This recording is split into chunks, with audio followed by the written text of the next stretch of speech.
O Brasil precisa de compreensão, e a compreensão vem com a análise, com o raciocínio. E para nos ajudar a entender o que se passa no Brasil de hoje, com tanta corrupção, com tanta violência urbana, com embates entre esquerda e direita, nós convidamos Alexandre Borges. Ele é publicitário, é analista político e figura conhecida principalmente pelo blog que ele tem, que é absolutamente palatável e hoje está na cabeça de muita gente boa. Meu querido irmão, é um prazer enorme receber você aqui em Menorá na TV. Muito obrigado, para mim é uma grande honra. Estou à disposição. Menorá na TV entrando no ar mais uma vez. Alexandre, eu quero começar por um vizinho nosso. Quero começar pela Venezuela. Porque, compreendendo o que está se passando na Venezuela, nós vamos ter a exata medida do que poderia estar se passando no Brasil de Lula, Dilma, Dirceu, Lindbergh, Farias, Gleice Hoffmann, Graziotin e Companhia Limitada. Qual é a sua visão atual sobre o que está acontecendo naquele país vizinho?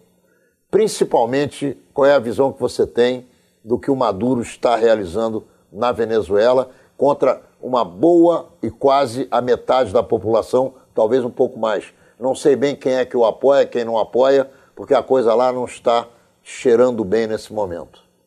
A Venezuela é mais um caos causado pelo socialismo, né, por um regime de esquerda que não teve tantas resistências como a gente no Brasil até conseguiu ter, de certa forma, mas é uma crônica de uma morte anunciada de um país, né? Quer dizer, todo mundo que não está ligado à defesa da ideologia de esquerda avisava, sabia que a coisa estava indo para esse lado, desde o Hugo Chávez. O Hugo Chávez, desde o começo, deixava muito claro que ele ia levar as coisas para esse lado, né? Então, é uma pena, porque a Venezuela é um país com recursos naturais vastíssimos, é um país que já teve uma renda per capita das mais altas do continente e com grandes potencialidades e com bom nível educacional, enfim, e mais um país destruído pelo socialismo, né? Então, você pode pegar, seja os asiáticos, quando testaram, a Rússia, na África, onde testa o socialismo causa o que causa. O que vai variar é o momento do país, o quanto que o país consegue ter um sistema imunológico, vamos dizer assim, para resistir a essa doença.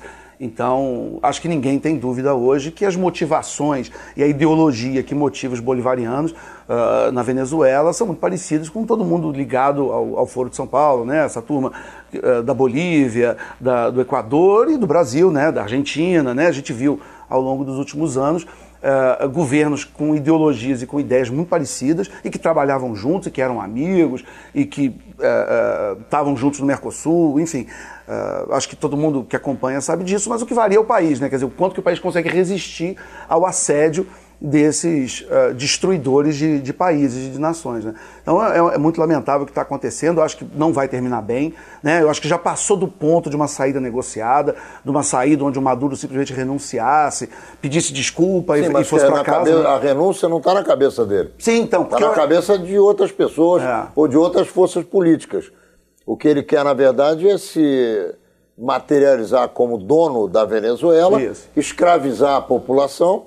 Aqueles que nunca tiveram absolutamente nada vão ter uma colher de feijão e arroz para papar de vez em quando, e quem tinha alguma coisa está perdendo tudo.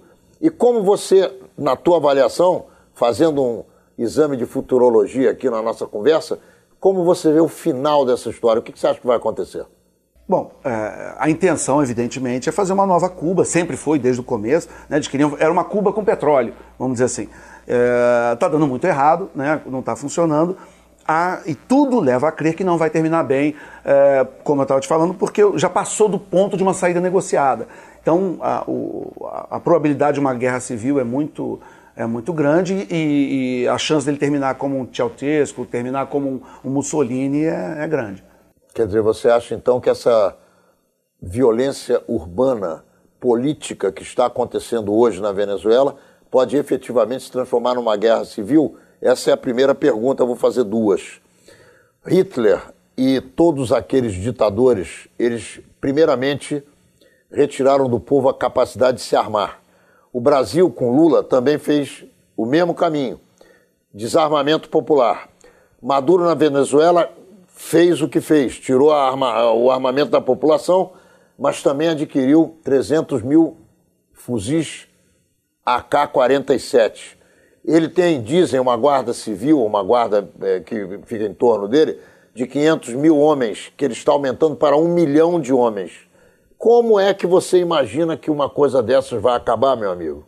Pois é, então, a chance de ser realmente uma guerra civil é muito grande, tá? Todo dia caminha mais próximo disso. O desarmamento da população é uma coisa que qualquer ditador faz, então eles não foram diferentes, né? Não tem dúvida que o armamento civil da população é uma maneira de resistência ao Estado, por isso que a gente vê países estáveis politicamente, como os Estados Unidos, a Suíça, que ninguém fala, quando querem falar de arma, falam muito dos Estados Unidos, mas a Suíça... Todo mundo anda armado. Todo mundo tem arma na Suíça, e é talvez o país com a melhor administração do mundo. Sem dúvida. Né? E todo mundo tem direito a ter sua arma, enfim. Ditadores odeiam isso, né? Quer dizer, os estatistas, né? Essa turma autoritária, totalitária, que acha que o cidadão tem que ser apenas uma abelha operária para sair de casa, carregar pedra e voltar. Enquanto os poderosos, os seus apaniguados, vivem nababescamente. Exatamente. Uma das coisas que você faz é tirar qualquer possibilidade de reação e de revolta da população. Então a Venezuela não fugiu, infelizmente, desse governo bolivariano, de todos o playbook, vamos dizer assim, né, dos ditadores. Qual é o risco que o Brasil está correndo? Nós vamos ter eleições em 2018. Nesse momento, Lula pode ser candidato.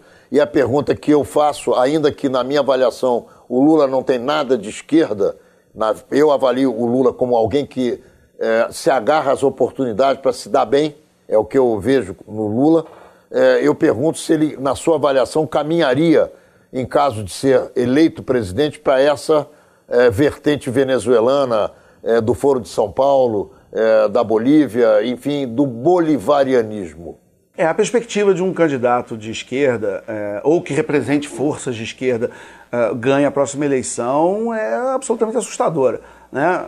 Isso eu acho que poderia jogar o Brasil num caminho ruim por muitos anos, por uma geração talvez, né? Então eu não queria nem pensar, ou vamos todos trabalhar pelo menos para evitar que isso aconteça.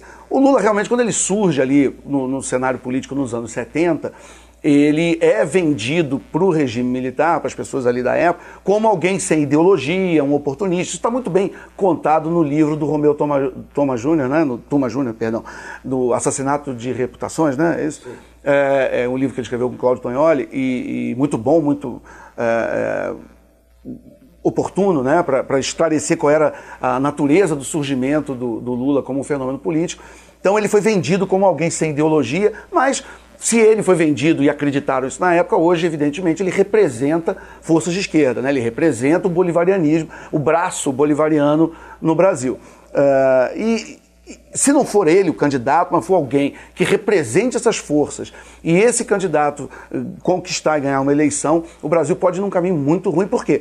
Porque, como houve o impeachment ano passado, se eles voltam pelo voto popular, é como se isso vai ser interpretado como se o povo acreditasse na ideia que houve um golpe, né, que a Dilma teria sido tirada por um golpe e eles teriam sido reconduzidos pelo voto popular. Se isso acontecer, eles voltam muito fortalecidos e muito descrentes do processo democrático, porque o processo democrático acabou levando ao impeachment, né, e a reação deles de chamar de golpismo, apesar de não ter sido, todo mundo sabe que não foi extremamente constitucional, respeitando todos os ritos, né, uma sessão presidida pelo Ricardo Lewandowski, presidente do STF, e alguém chamar o Ricardo Lewandowski de antipetista é uma piada, né? Então, quer dizer, um processo que foi constitucional e legal, sob qualquer ponto de vista, mas eles estão muito presos a essa narrativa do golpe. Então, se essa narrativa emplaca um presidente na próxima eleição, a gente vai ter um problema muito sério, não digo para o próximo ano, mas eu digo talvez para uma geração inteira. Isso é uma coisa que eu prefiro nem imaginar. Alexandre, na tua avaliação, a corrupção que corrói os mais altos escalões do poder no Brasil, em todos os níveis, não é só no executivo, ainda que faltam aprofundamentos de investigações em outros poderes, e isso vai acontecer em algum momento. Você acredita que o mau exemplo, ele cria violência urbana nas cidades, ele cria vontade no assaltante que vai praticar um furto, que pensa, vendo na televisão, se o cara lá pode e ele está lá em cima, por que eu não posso, que não tenho o que comer? Você acredita nisso ou você acha que não é por aí? Não, eu acredito sim, e tem várias pesquisas que mostram isso, a experiência, o bom senso mostra. Quando se tem a impressão, quando a população imagina que o seu representante, ele é simplesmente um bandido que está lá para roubar, para se dar bem, ele acaba perdendo um pouco o incentivo, ele se sente meio trouxa de ser honesto na sua própria vida, né? No seu trabalho, nas suas relações, né? Ele acaba falando, bom, mas por que eu vou ser honesto se os meus representantes, as pessoas que têm o monopólio das leis, da elaboração e da aplicação das leis, do poder, da violência, eles estão me roubando, né? Então isso cria um racha na fábrica da sociedade muito pesada, né? Então a gente tem duas saídas importante. Você tem a saída moral, vamos dizer assim, que é reforçar e tornar socialmente inaceitável, não achar engraçado a malandragem, a esperteza, o roubo, não achar que o sujeito se deu bem. Evitar a lei de Gerson. Exatamente. Quer dizer, então a gente tem que tornar, por um lado, socialmente inaceitável e intolerável o enriquecimento pela corrupção, isso é um caminho. E, em paralelo, a gente tem que diminuir o tamanho do Estado, porque o Estado tem muito incentivo para a corrupção. Né? Quando não há corrupção na iniciativa privada. A iniciativa privada corrompe ou é corrompida na relação que ela tem com o Estado. Isso. E principalmente no Estado gigantesco. Exatamente. Que opera empresas, que faz tudo aquilo que não deveria fazer e aquilo que precisa fazer, que é saúde, educação e segurança, não tem. Então eu acho que a pauta, que não é uma pauta, até não deveria ser de esquerda ou de direita, mas da sociedade brasileira, é a diminuição radical do tamanho enorme do Estado brasileiro e do peso que ele tem. Nós brasileiros, a gente trabalha metade do ano para pagar imposto, a gente não tem serviço público nenhum, praticamente, a gente vê o tamanho, as cifras dos roubos, né? Bilhão para cá, bilhão para lá, a população que tem dificuldade. Nós temos um país de 15 milhões de desempregados, nós temos um país de 60 milhões de inadimplentes, que é basicamente metade da população adulta do país não está conseguindo pagar suas contas. Então, essas pessoas com a dificuldade que elas têm do básico, de pagar o boleto do colégio do filho, enfim, do transporte, das suas contas mais básicas de casa, e essa mesma pessoa vê a televisão, vê o noticiário e vê roubo bilhão para cá, bilhão, aí fala, bom, então será que eu sou trouxa de ser honesto, de trabalhar, enfim. Então tem o caminho moral, mas também tem o caminho de prender e ser duro com os corruptos e evitar que novos corruptos surjam. A gente mexer no sistema de incentivo à corrupção, tendo o Estado e os políticos e as estatais tanto poder, mexendo com tanto dinheiro, numa lógica que não é uma lógica do próprio dinheiro. Porque se você tem a sua empresa, você é corrupto na sua empresa, você vai pagar um preço por isso. Agora, se você faz isso com o dinheiro dos outros, com o dinheiro do Estado, algumas gravações, você vê eles falando e falam assim, isso não é dinheiro de ninguém. Como não é dinheiro de ninguém? Né? É nosso. Mas o Estado, com o tempo, acaba fazendo essa desconexão. A pessoa vê aquela montanha de dinheiro passando para um lado e para o outro, e ela começa a achar que aquilo ali não é de ninguém.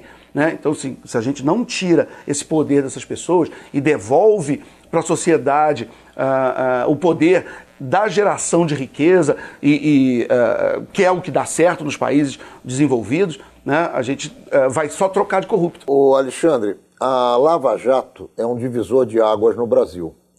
Por outro lado, vem aí um novo divisor de águas, pelo que eu estou sentindo, que é o esforço praticado por parlamentares envolvidos com as denúncias da Lava Jato, no sentido de eliminar a Lava Jato. Então, a pergunta que cabe é, qual é o final da Lava Jato? Ou melhor, quem vai acabar com quem? Os corruptos vão acabar com a Lava Jato ou a Lava Jato vai dar uma folga boa ao Brasil, colocando muito mais gente do que está na cadeia? Essa é a pergunta de $1 trilhão.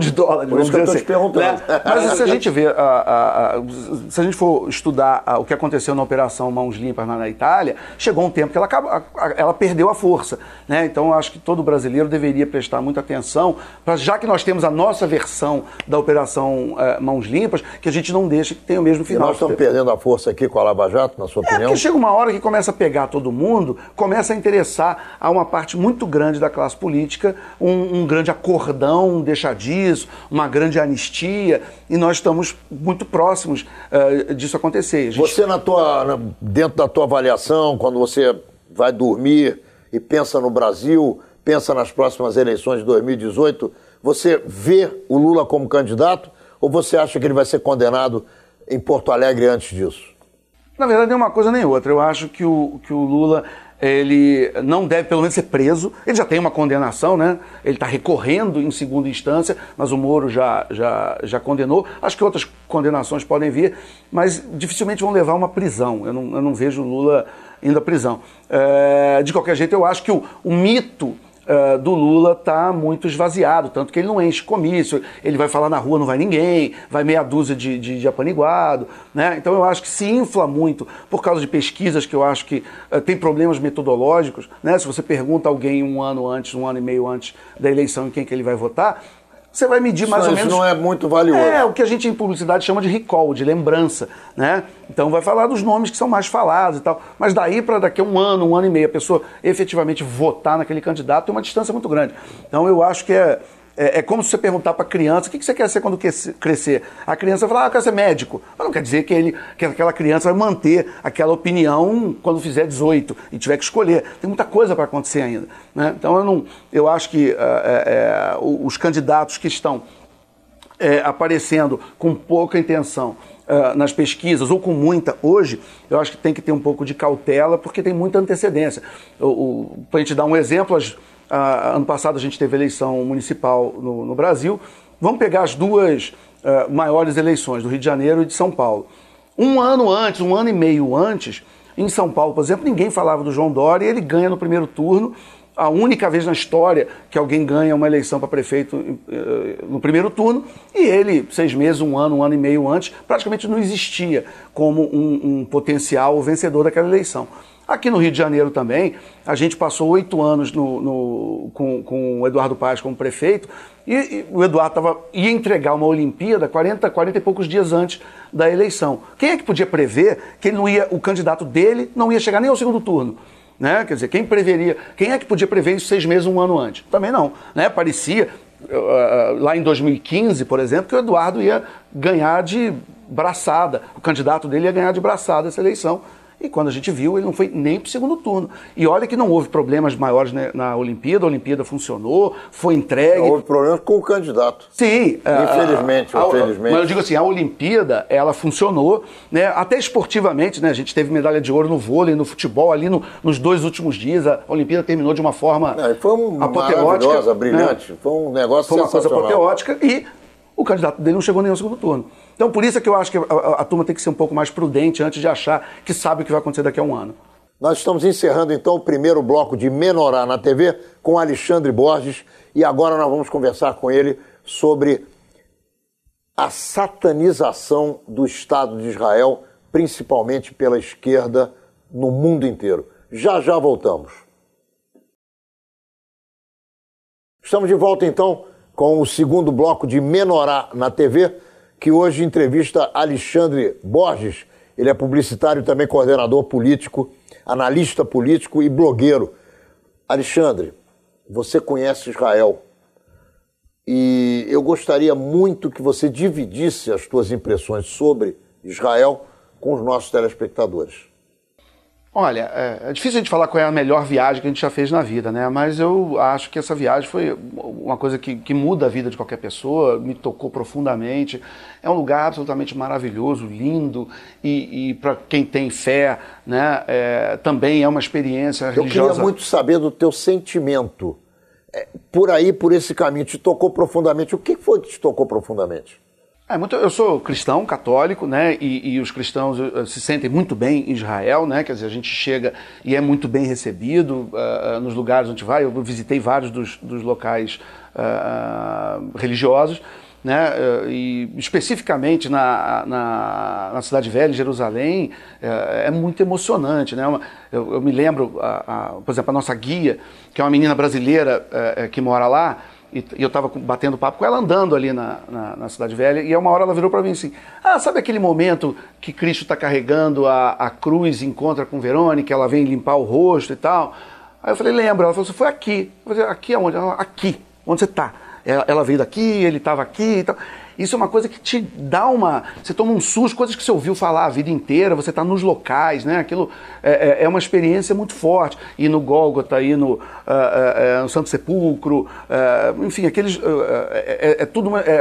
é muito essencial uma reconexão de espírito, de alma, com a nossa alma ocidental, né? E que nos une a todos. Como é que você vê, ou como você sentiu, o tratamento que o israelense dá aos locais e monumentos sagrados da religião muçulmana, da religião católica, e como você também sentiu o tratamento que os israelenses dão aos evangélicos?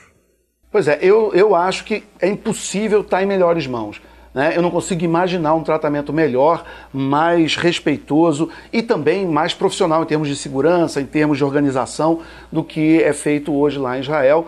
E como cristão eu sinto muita felicidade que o Estado de Israel seja do jeito que é e que esteja administrado do jeito que é, porque isso ajuda a preservar esse patrimônio da humanidade de todas as religiões. Então eu queria até agradecer ao povo de Israel por cuidar tão bem daquele sítio, daquele patrimônio histórico. Ô Alexandre, Israel é diabolizado e demonizado em todos os países do mundo hoje em dia. Você conhece melhor do que eu o que é o BDS. Sim. Que é um movimento que busca boicotar todo e qualquer produto israelense, todo e qualquer serviço de Israel, toda e qualquer invenção científica israelense, e principalmente se utiliza do boicote contra a política israelense de uma forma global. Qual é a sua opinião do porquê dessa diabolização e como você enxerga o fato de que Israel pouco produz na área publicitária contra esse estado de coisas?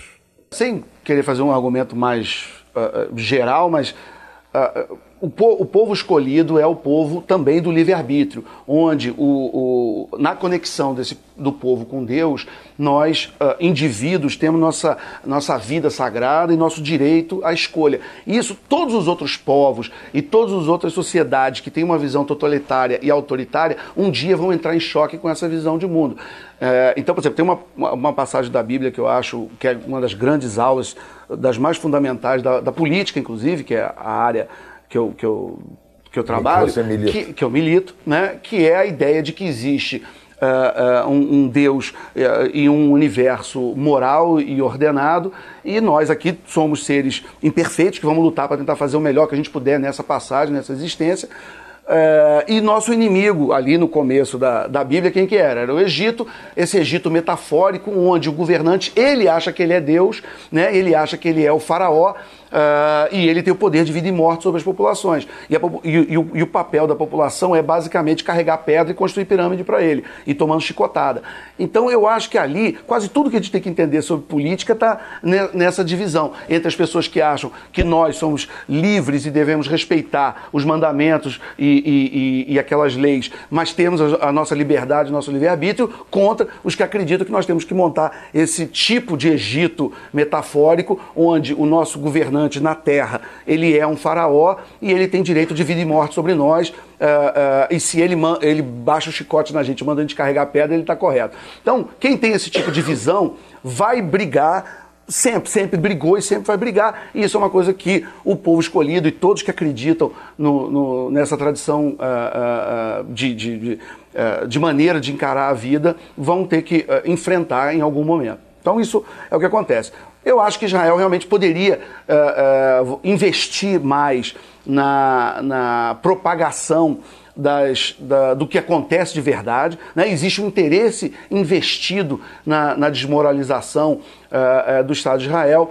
Eu acho que poderia, não só na parte, vamos dizer, publicitária, tradicional, mas também em mais canais de jornalismo, onde houvesse uma cobertura jornalística dos fatos que acontecem e houvesse um fornecimento para a opinião pública mundial de fatos não tão distorcidos como a gente vê, não só pela imprensa, pela grande imprensa mainstream, mas também pela ONU, pelas resoluções que a gente vê, que são abominações, aberrações contra a única democracia da região. Qual é o teu sentimento sobre a diplomacia israelense no mundo? Porque você falou do jornalismo, da publicidade, mas esqueceu de falar da diplomacia. Então eu te pergunto, será que a diplomacia de Israel é uma diplomacia que não é muito competente e por isso gera ou permite vácuos que acabam sendo preenchidos pelos inimigos, pelos adversários? Então, é o que a gente estava falando, quer dizer, como o Israel vive essa situação de segurança muito complicada e tem uma agenda de proteção do Estado contra inimigos muito poderosos e que tem como plano destruir e acabar com aquele Estado, às vezes algumas coisas vão ficando em segundo plano, como essa parte mais de imagem, e isso, em algum momento, acho que precisa realmente ter mais atenção. Hoje, talvez não tenha tanta, e o resultado é uma visão distorcida de boa parte da opinião pública em relação ao que acontece lá. Por isso é que eu acho que eu fui um privilegiado de poder ir lá, olhar e ver o que acontece, e até convido todo mundo que tiver oportunidade a ir lá e conhecer e olhar pelos próprios olhos. Alexandre, você chegou a ter contato com árabes israelenses? Sim. Você conversou com eles? Uhum.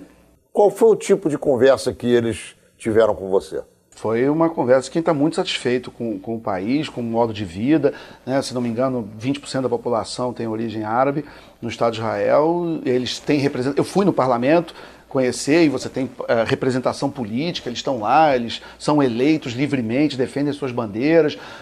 Você tem um exército, eu cheguei a visitar também um local do exército, onde você tinha gente de origem árabe, e eles defendem Israel com muita paixão e com muito orgulho. Eu cheguei a ver gente com roupas típicas árabes, carregando a bandeira de Israel com muito orgulho na rua, porque eu tive na Semana da Pátria, aquela semana que se comemora a independência. Então eu fui nas festividades, eu vi, foi tudo muito bonito, muito tocante. São 2 dias, né, que você tem o dia de homenagem aos mortos e no dia seguinte o dia da independência. Então é um dia de luto e um dia de festa. E eu tive a oportunidade de ver e participar, uma no Muro das Lamentações, que foi uma festa muito tocante, muito bonita, muito emocionante, e no dia seguinte no cemitério lá no Monte, onde foi a festa da Independência, e foi muito bonito também, muito festivo, e você vê muita gente de origem árabe com muito orgulho de ser israelense, de morar no Estado de Israel e defender a pátria.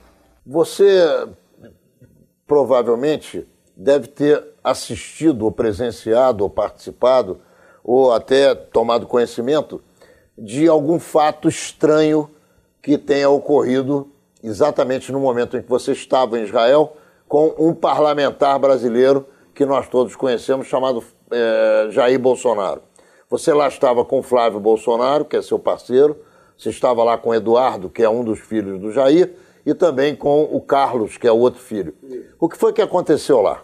Nessa viagem que a gente fez ano passado, né, eu estava junto com eles, num dos momentos a gente visitou o Museu do Holocausto, que é um lugar que, independente de qualquer coisa, é um lugar de muita consternação, onde qualquer pessoa tem que ter muito respeito, e é um lugar de reflexão, é um local onde todo mundo um dia tinha que visitar para pensar e para aprender com aquela experiência horrorosa.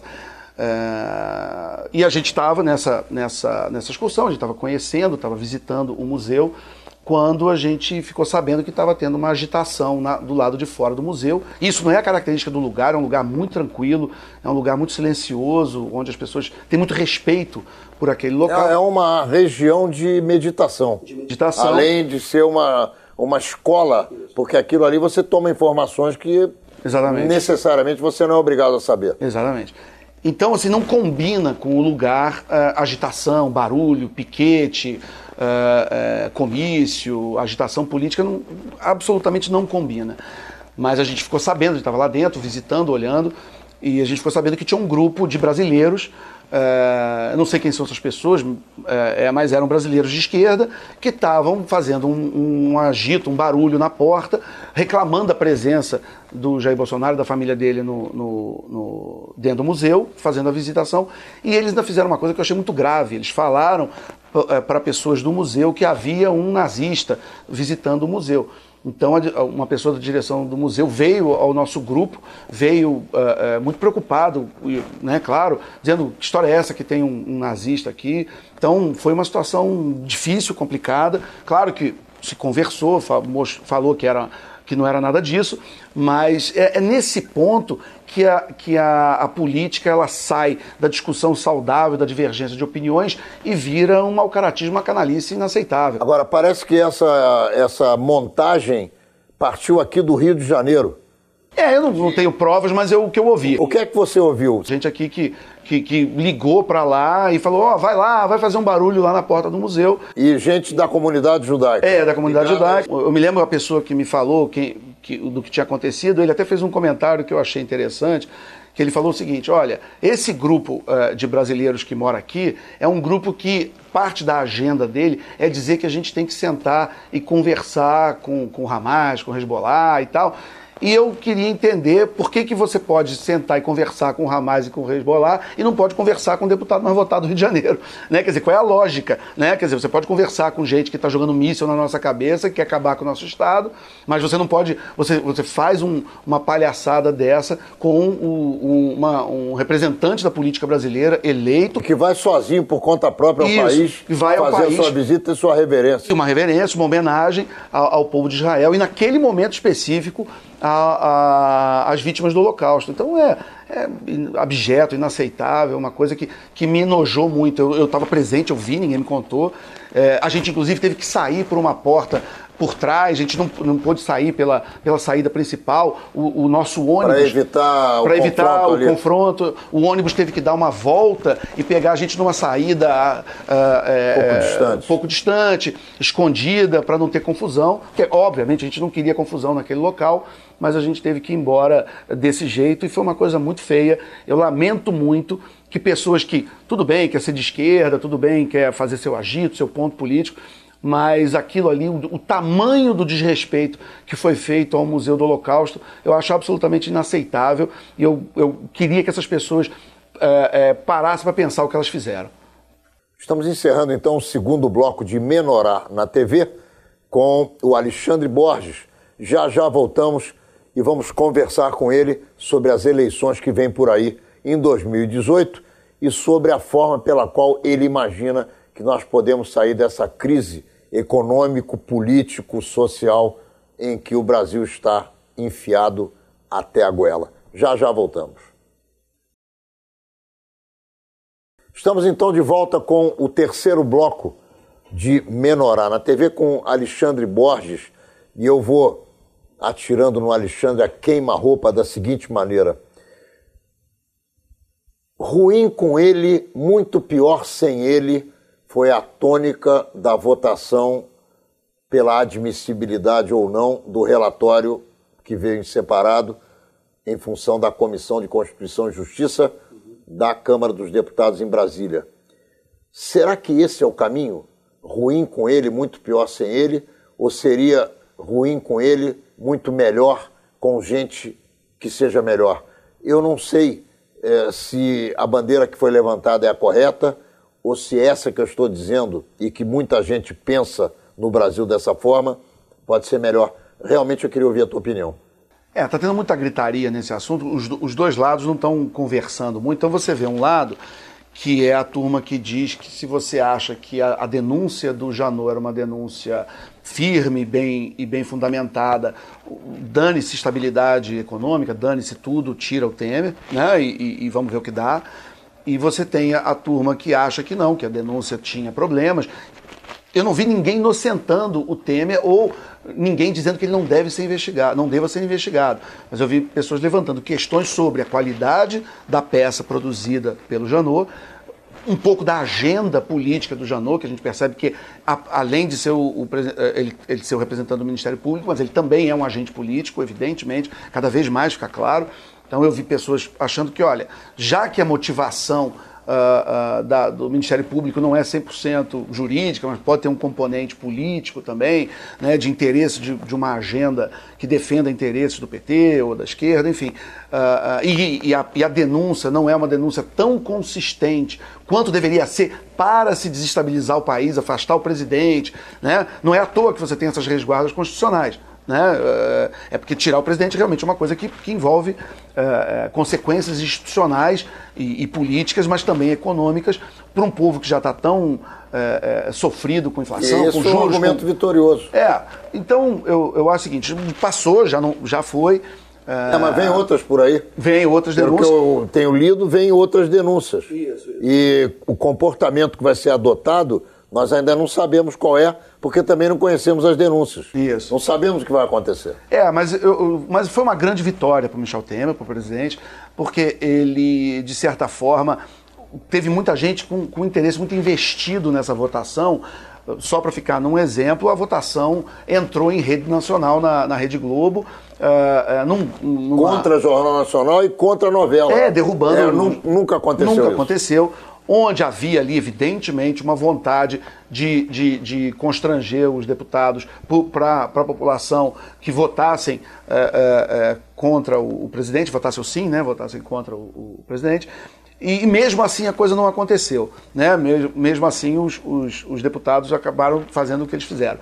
Então, eu acho que agora vier uma segunda, uma terceira, uma quarta, claro, ninguém tem bola de cristal, mas eu acho que a tendência é seguir o ritmo a posição da primeira. do Temer está muito fortalecida. Agora eu te pergunto, no parlamentarismo, você sabe, eu sei também, eu que sempre fui presidencialista a minha vida inteira e que mudei de rumo nesse momento, no parlamentarismo alguém com 5% de apoiamento popular já teria caído, se fosse o primeiro-ministro.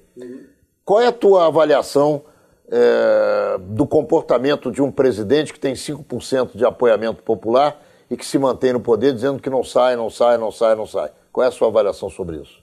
É muito complicado, né, a situação, mas eu vejo a agenda do governo atual uma agenda de não fazer gestos populistas. Eles estão empurrando, por exemplo, reformas como a reforma da Previdência, ou trabalhista, que são claramente impopulares, né? Então, a gente também tem que pensar se é bom a gente ter... Por exemplo, o Lula foi popularíssimo, né? E só jogava para arquibancada e quebrou o país, né? Então, às vezes, algumas decisões são impopulares mesmo, e às vezes o estadista é aquele cara que enfrenta a impopularidade. Você vê no Temer um viés de estadista? Qual é o teu sentimento sobre o presidente da República Brasileira? Olha, uma coisa que é clara, é um homem de 71 anos, né? Que está preocupado com o próprio legado. Ele sabe que ele tem... A carreira dele é uma carreira que tem pouco tempo, então ele está preocupado com o que ele vai deixar, qual é o legado. Eu acho que me parece que é a grande preocupação dele hoje, o que eu escuto de interlocutores, de pessoas que conversam, que conhecem e que convivem, no ponto da vida dele, da idade, do que ele já fez e do que sobra de carreira e de vida para ele está bem preocupado com o legado, né? E de certa forma, com o país que ele era o vice-presidente, claro que ele não está isento de responsabilidade, né? Ele foi o vice-presidente da Dilma nos 2 mandatos, então ninguém está dizendo que não só o PMDB como ele estão isentos do tamanho do buraco que o Brasil está metido, mas o Brasil realmente passou em 3 anos por uma queda de PIB de 3,5, depois 0, quer dizer, uma coisa que nem em tempo de guerra acontece, né? Então o Brasil está passando por uma situação econômica devastadora, com consequências muito pesadas para a população, e hoje nós temos retomada de investimento, nós temos a inflação mais ou menos arrefecendo, controlada. Então ninguém aqui quer estar do lado de corrupto, ele tem que responder por qualquer acusação da maneira que se faz, seguindo os ritos constitucionais e a lei, mas também é inegável que o Brasil começa a ter uma recuperação por bons motivos. Não uma recuperação como a gente viu no tempo do Lula, que era uma bolha de crescimento, que a gente já falava que era, né, por expansão monetária, por bolha de crédito, porque infelizmente quando você tem tantas estatais, bancos públicos, tanto poder na mão do governo central, é possível criar artificialmente com canetada bolhas de crescimento que fazem com que você ganhe poder, ganhe eleições para tentar melar o jogo e se manter no poder. Depois, quando a bomba estourar, você já está tão encastelado no poder que ninguém te tira. E é um pouco o que a gente vê acontecendo na Venezuela. Alexandre, em períodos eleitorais, num país como o Brasil, em que o populismo sempre imperou, se não sempre, na grande maioria das eleições, falar em nomes é algo já incorporado ao sentimento brasileiro, ao sentimento nacional. Você acha que 1 ano e meio antes de uma eleição é possível pesquisas estarem num caminho correto? É possível se falar em nomes? É necessário ficar já apostando em Joaquim e Manuel contra Francisco e Antônio? Ou, ao contrário, você imagina que se deveria discutir primeiro teses e depois vestir alguém com as teses que foram vitoriosas nos debates? Como é que você vê essa história? Eu até te agradeço levantar essa questão, que eu acho que é a mais importante, porque a gente reclama, às vezes, do poder imperial do presidente, a gente fica reclamando que a política é muito personalista, mas as mesmas pessoas que reclamam estão hoje, 1 ano e tanto antes da eleição, ficando atrás de político igual o soldado, e gritando, e brigando nas redes sociais, e desfazendo amizades. Isso é uma aberração. Essas pessoas deviam pensar que tipo de político eles estão ajudando a criar no Brasil, e depois não podem reclamar.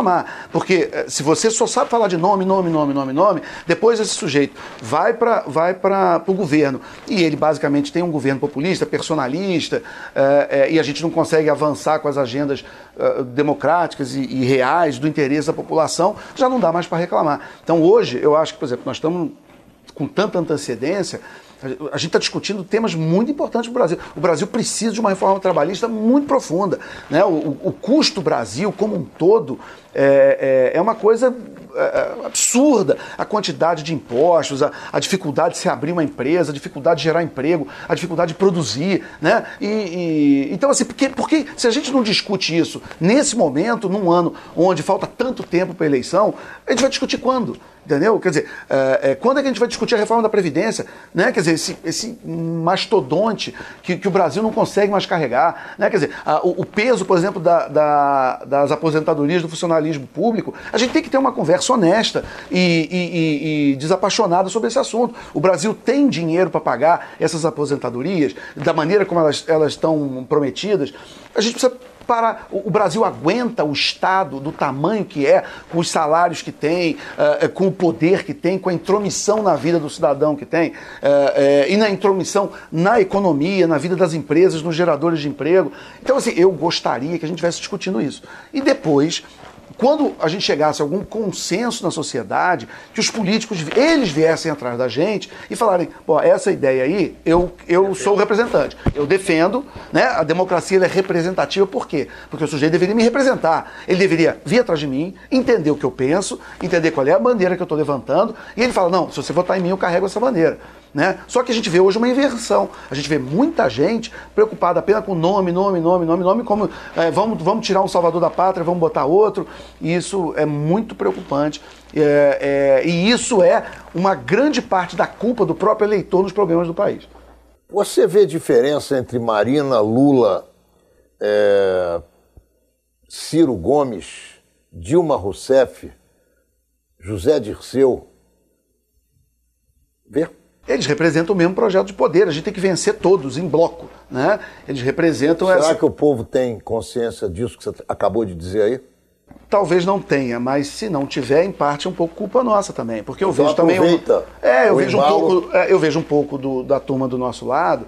Eu costumo dizer muito o seguinte, não adianta você estar com o coração no lugar certo, você tem que estar com a mente também no lugar certo. Então não adianta você falar, bom, lá está o mal e eu represento o bem, então está tudo resolvido. Não, não está. Você tem que convencer o eleitor, você tem que conversar com a população brasileira e mostrar que, além da sua própria certeza, além de você se olhar no espelho e achar que você representa o bom, o belo, o justo e o moral, você também tem que saber articular as suas ideias e as suas propostas para a população brasileira.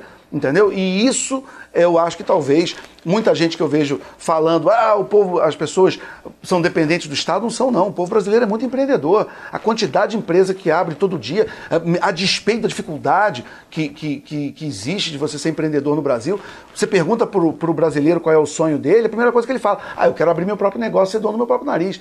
É um povo empreendedor, é um povo que gosta de trabalhar, que quer trabalhar.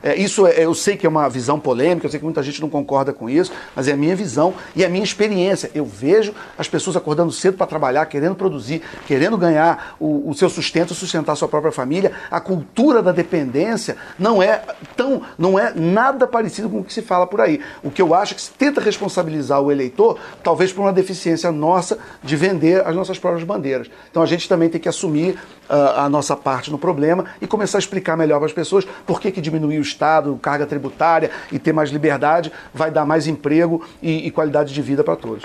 Alexandre Borges, nós chegamos ao final do nosso Menorá na TV, que na minha avaliação foi maravilhoso, foi um grande prazer bater esse papo com você. Eu quero te oferecer os microfones e as câmeras do Menorá na TV para que você possa se despedir dos nossos telespectadores, fazendo suas considerações finais.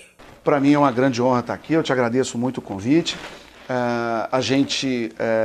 Eu queria também agradecer a recepção que eu tive em Israel ano passado, foi maravilhoso.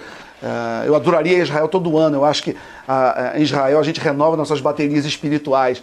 Eu acho que todo mundo deveria ir, se pudesse, tivesse condição e recursos, ir uma vez por ano, pela qualidade do local e pela importância que tem na nossa vida. Muito obrigado pelo convite. Eu acho que o Brasil está passando por um momento de grandes desafios e a gente tem que ter serenidade, racionalidade, parar de gritaria e pensar um pouco mais a médio e longo prazo e no país que a gente quer para as próximas gerações.